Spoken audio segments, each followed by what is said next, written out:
confident, bold, vibrant, and strong. That was me. At least that was the part of me that most people knew.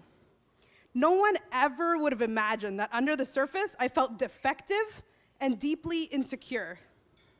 You see, for so many years, my hair had been falling out, slowly but with unwavering consistency. And I did everything in my power to make sure that no one would ever find out.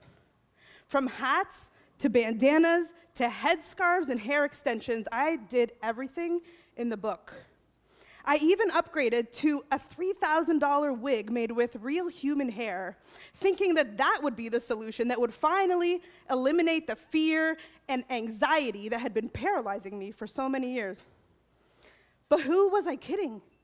Just like a Tylenol won't cure a broken bone, the wig was not about to heal my deep and open wounds of shame. It was just another Band-Aid solution that managed the pain but didn't even come close to resolving the root issue. The shame just continued to get worse, and it forced me to find new and creative ways to hide my defect. I went from being a social butterfly to barely leaving my house. And I gave up my love for bright colors and bold patterns, and I embraced dark, plain, and baggy clothing. I stopped putting my hands up for opportunities that I found exciting, and playing small became my way of life. You see, the root issue was never about the hair loss itself. It was about how I felt about myself as a result of the hair loss that was the issue. 18 years of hiding myself from the world and dimming my light. It was exhausting. But the epiphany that would change everything forever did come as I stood over my 21-year-old cousin's body on the day of his funeral. People were talking about the impact that he made on their lives and how he made them feel.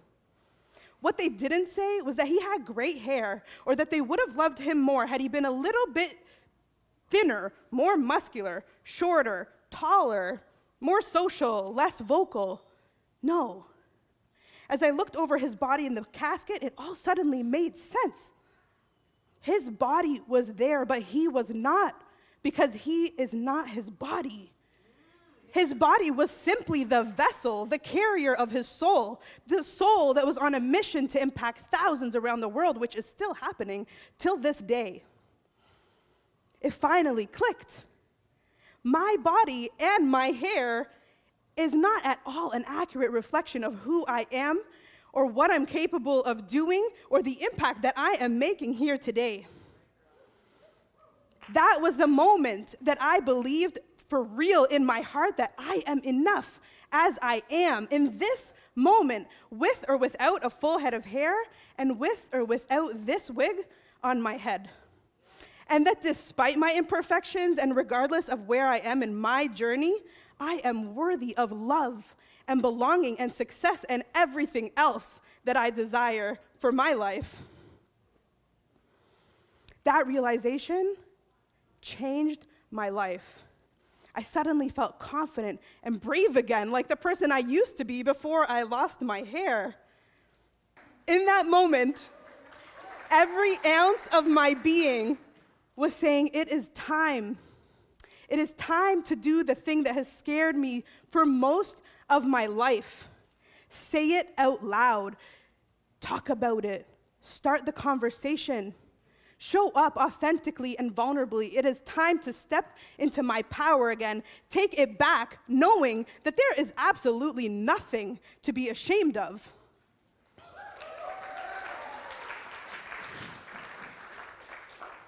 Once I started talking about my hair, I was showered with love and empathy from people everywhere. They said that they too felt paralyzed and controlled by their insecurities, whether it was their weight or their skin or their mental health or anything else that we believe defines us. They said that they too were ready to step into their power. When I started to talk about my hair and I realized the world did not crash and burn,